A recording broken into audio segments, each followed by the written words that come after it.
Welcome to Blizzard Fire. We hope this video helps fire up your solution. In this video, I will show you how to draw a lion's mane. We'll start by establishing the basic structure. First, sketch a circle for the head, and then a larger, rough oval around it to define the mane's outer boundary. Think of this as the initial fluffy cloud surrounding the lion's face. Keep your lines very light at this stage, as these are just guides. This foundational step is crucial for getting the proportions right before adding any detail. Now, let's add some volume and texture to our mane. Instead of drawing individual hairs, focus on creating clumps and sections. Use wavy, slightly curved lines that overlap each other, suggesting layers of fur. Vary the direction of these lines to give the mane a natural, wild appearance. Remember, a lion's mane isn't perfectly smooth. It has a dynamic, flowing quality. This layering technique will make your drawing look much more three-dimensional.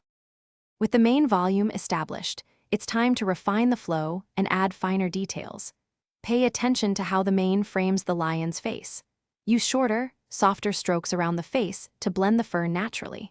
Start adding some darker lines within the clumps to create shadows, giving the mane more depth and separation.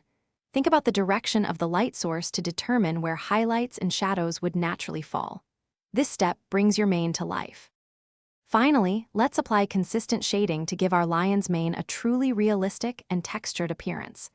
Build up your shading gradually, using different pressures to create a range of tones from dark shadows to lighter areas.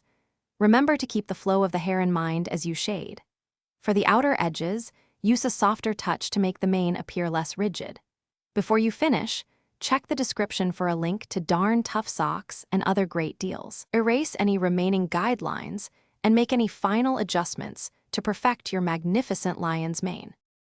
Thanks for watching. If you found this helpful, don't forget to like and subscribe.